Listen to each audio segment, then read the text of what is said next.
Hello, how's everybody doing out there? Cousin Johnny here, bringing you a great show. I'm so excited about our guest today that I can't wait to put her on. And let me introduce her before further ado. She's a local girl. Pretty much, this theme is local girl finds success. She's a local girl. She's an author. She's a producer. She's a journalist. She's written screenplays, and she just wrote the book, a great book, by the way, Murder in Pebble Beach. Please welcome Fiona Mackenzie. Fiona, how you doing? I'm doing great. Great to meet you. Great to see you. Thank you so much for wanting to come on to Buzzing with Cousin. Of course. So, Of course. Fiona, you are local and you grew up in Pebble Beach, Carmel. Both kind of. We moved back and forth. My dad opened a hotel in Carmel when I was in middle school, the Sandpiper Inn. So Wow. my parents were also married in Carmel. So they'd always wanted to live there and move back there after they started having kids and stuff. So yeah, Carmel's my home. Pebble Beach too. Big Sur has a piece of my heart. Carmel Valley as well. It's Oh, my hood. Like mhm. yours. I love it. That's really great. And now, Fiona, you were a journalist. How did that happen? Did you go to journalism school right out of high school, or how did that happen?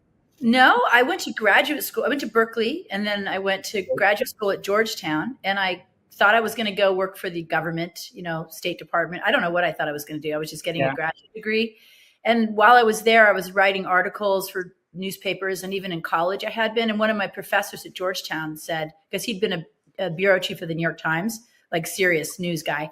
He's like, why don't you think about journalism? You're a good writer. You love international stories. And I said, yeah, that perfect. is a great idea. I hadn't thought of it. And I, sent off some writing samples to various, at the time, magazine. Eventually I did end up working in television, but I sent my some writing samples off to British Vogue in London at Condé Nast, and they hired me. So I was like, let's go to London. So I started in London and then eventually moved to Paris and then started transitioning from print to television journalism.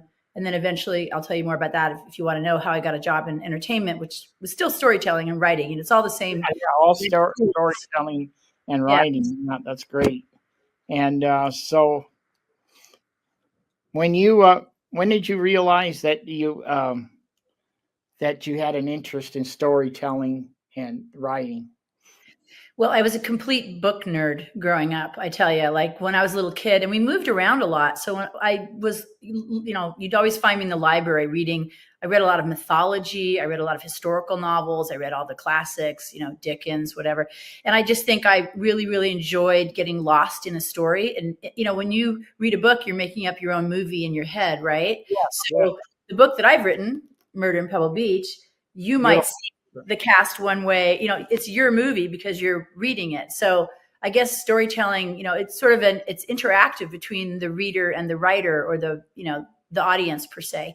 So I think I had a very young love of stories and books, and I even read comic books. I mean, I read everything. I really did. And then I worked in Paris for almost 7 years as a television journalist.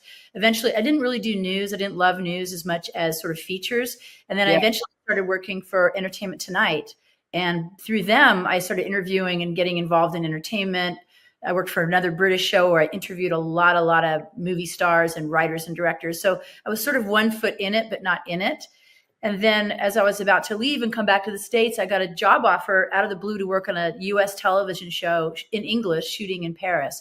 And I was hired to be the assistant to the overall producer of the whole thing. And it was called The Highlander, based on the movie The Highlander. They did a Yeah. series. Uh-huh. And I really, I got the bug. I was like, this is cool. Actors, stories, special effects, moving the camera, the edit. I just really got the bug. So that was the sort of turning point for me. Did did growing up in Monterey shape your creative lens, and just the area of Monterey? I think so. Yeah, I think, it wasn't unusual to pop into an art gallery and the artists would be there. And I had friends that were deeply into photography. There were quite a few authors that lived, locally. So I think you just sort of grow up with it as being embedded in the community. And of course, there's tons of great music, live music, jazz music. So Yeah, I think it's a very creative place to live, even though it's not a big capital city. It's not like New York or or San Francisco, it still has enough going on. And locally, we have a great symphony. We have a lot of artists coming through. So yeah, I think I grew up with a strong appreciation for the arts in general from our town. The longest running jazz festival of all time. Right. Monterey Pop Festival. I mean, it goes Classic. on. Yeah. Goes on and on. And now, since I have you on, I want to say that they have the opening of the Pebble Beach Food and Wine is coming up. I think it's this weekend. I've heard about that. That's actually, there's a chapter in the book devoted to that. I remember that. That's really great. I'm going to have them walk around Pebble Beach Food and Wine. And, also growing up, writers like Jack Kerouac and people like that, pretty famous, Henry Miller, they were all in and out of Big Sur. So I think it does put an imprint on you as a kid thinking, yeah, there's stories to be told. And in my case, whenever I told people that I was from Carmel or that general area and Big Sur, their eyes would pop and they just have so many questions about what was it like growing up there? What does it look like? What does it feel like? And I told them how small our town is and the high school is this big. But then I started thinking about it. I thought, this is a really great place to set a story because of the eclectic nature of the community, people coming down from San Francisco. You've got, Silicon Valley, you've got the Carmel Valley, which is really rustic, Big Sur, which is really remote. And I just percolated on it for a while. And I started writing the book during COVID, then stopped, and then picked it up and finished it I just finished it in December and it came out in January or February. So it's been a process. Yeah, Monterey is a destination now. I mean, we've got that new convention center. I mean, you go downtown and on a Wednesday or Thursday and you've got groups of people with those lanyards walking around. So there's really? Okay. stuff going on in Monterey, which is really good for the businesses and the economy here. Yeah. So what was your first project, your film project? Well, like I said, I worked on The Highlander, which was a series. It was 13 episodes. And that was pretty interesting because it wasn't just one movie. It was 13, honestly, like 1 hour movies. So you got to see a lot. And we did that in 8 months. So I think that was my first creative project. And then I ended up, in terms of television, then I ended up going to work at Sony Pictures and I became a development executive. That's a person that reads scripts, develops scripts, tries to attach writers, directors, whatever. And I worked for Larry Terman, and he's passed away since, but he was the producer of The Graduate. So I met some great people through working for him and at Sony, and also learned how to develop scripts of my own and package and all that kind of stuff. So, it's like I said, it all starts with writing and a love of stories, and it's been an ongoing and sort of laddered journey. I certainly didn't do it the most normal way, but it's been interesting. That's for sure. Happened, yeah. Now your book, how did that happen? Your book. I mean, how did you? Well, a couple things happened. My dad, who's also passed away, and I used to play golf a lot. That was something we did together. I'd come back. I was living in New York, and coming back and playing golf with my dad was just so peaceful. And he belonged to a club, and it was right on the ocean. And we'd have these like father-daughter walks, for hours and hours, which I hadn't had with him in years since I was like a little kid. And he started telling me stories about this and that, and I don't want to be too specific, but he did tell me a story about somebody who he got struck by lightning on the golf course. And I thought, that's crazy. And he said, but at least he died doing what he loved. And I thought, all right, yeah. Perfect. That's so ironic, So then I just started really thinking about characters and how I would set them up. And I created a family. Actually, it's two families. And they have tentacles with families over in Europe too. So it's not my family at all. But obviously you take from, what you know and you extrapolate. And because I was a journalist for so long, and I did interview along the way some very bad people, murderers and whatnot, some of those people have trickled into my screenplays as characters, or at least as the emotion for a character.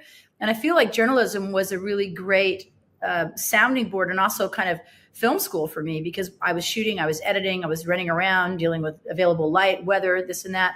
But I also interviewed so many people, so many thousands of different types of people, that they're there in the memory bank if I need like that perfect villain or that sea captain or that woman. They're just there because I met them. So when I did Murder in Pebble Beach, which is my first book, by the way, but I'm excited, and the number 2 is on the way. I thought, well, let's just write what you know, set it in a location that you really know intimately, and that people are already curious about. People are already very curious about our hometown in the Monterey Peninsula. So it sort of flowed pretty naturally. I don't know if you know this, but I wrote the pilot first, and then I realized the pilot had so much more, because when you write a pilot, it really has to be 60 pages or less, 60 minutes or less.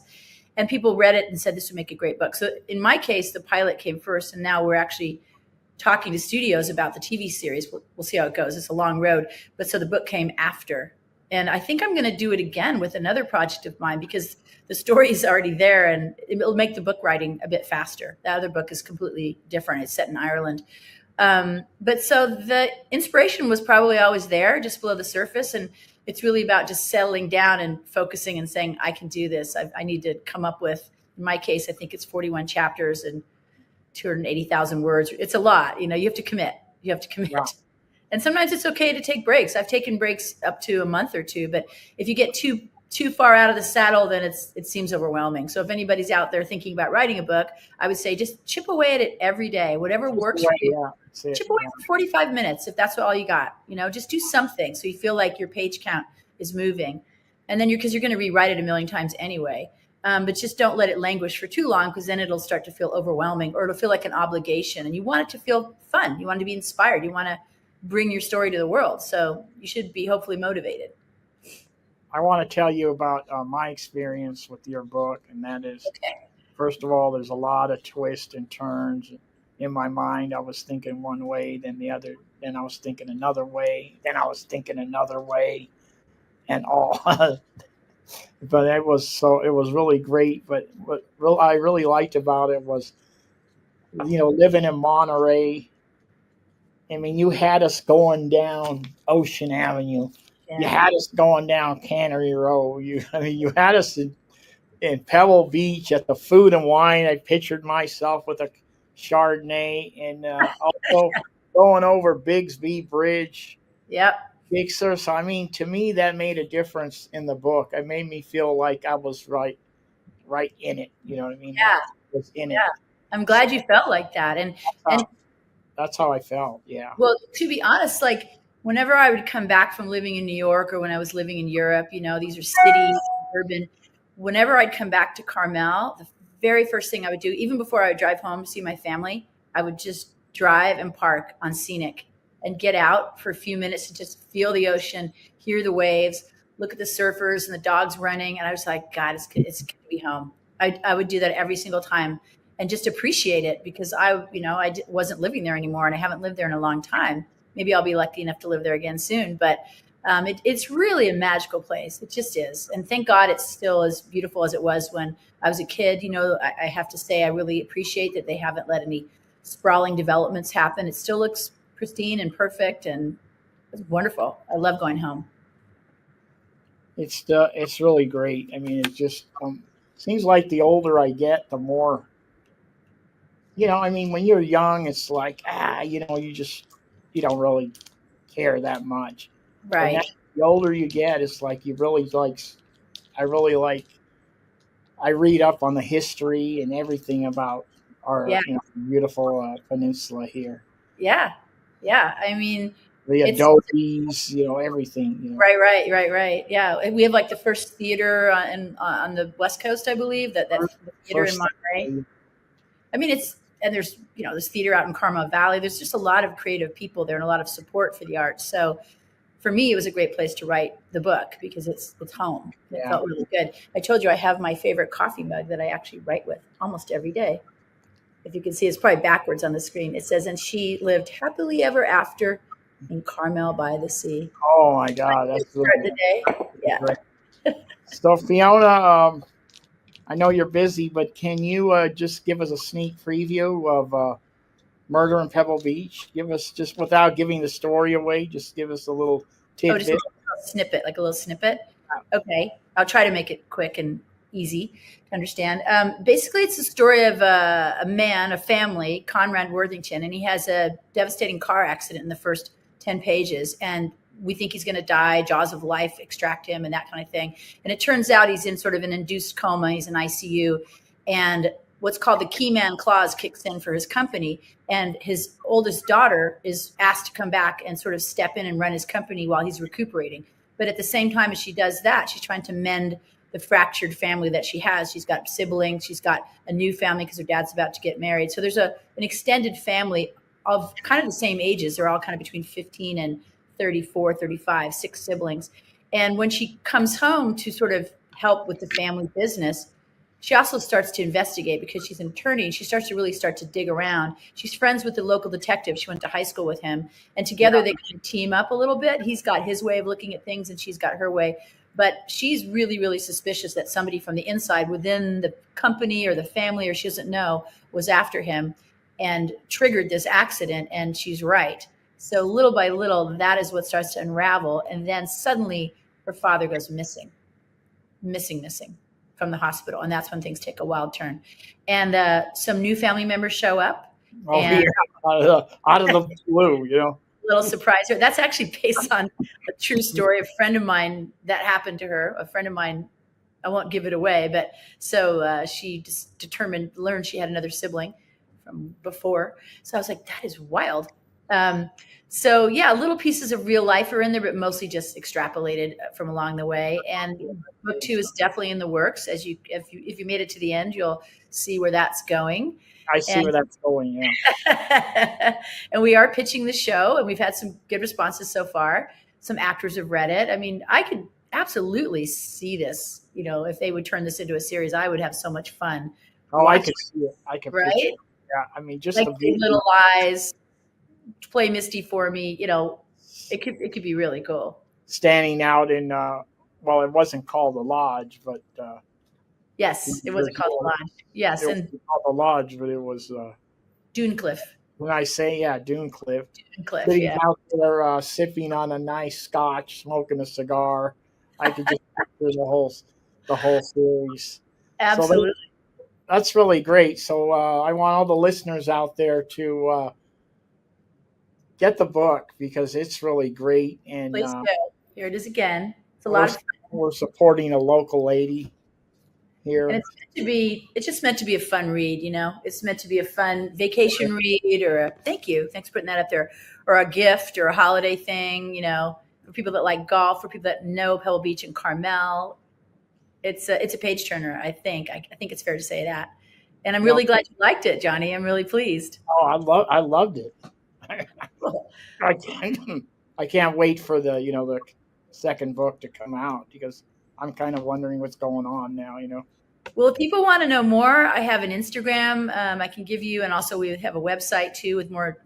We might start to drop chapters of the next book and that kind of thing. Should I just give you that and you can put it out? Right. So my Instagram is Fiona Mackenzie, my name, Fiona Mackenzie Media. And it's open. We'll be dropping up little updates on the book and or the TV series if that happens. And then the website is Fiona Mackenzie Author, www.Fiona Mackenzie Author. And we can definitely give away chapters and things like that.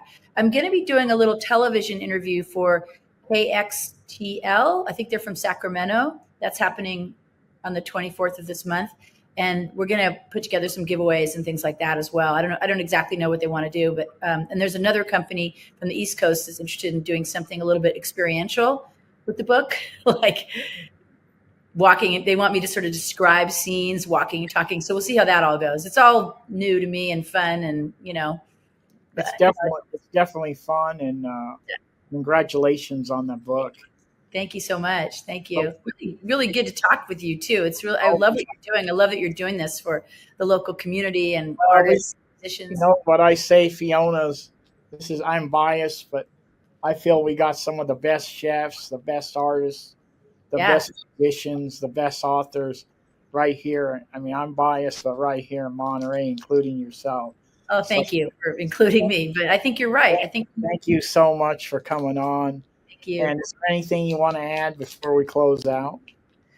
No, just I hope, if you're a parent, you have kids, make sure they're reading. And if you're an adult and think you don't have time to read, make some time for yourself, because it's a pleasure that sometimes we put aside for many years as we're getting busy with life. But books are really integral to our growth as human beings, and they connect us. They connect us as people. So look out for book number 2, and I'll keep you guys posted on every count. Okay. Okay, There you go. ladies and gentlemen, Fiona Mackenzie, Murder in Pebble Beach. Get it. Thank So you. Fiona, thank you for coming on, and Cousin Johnny and Fiona will be out. Thank you, everybody. Bye.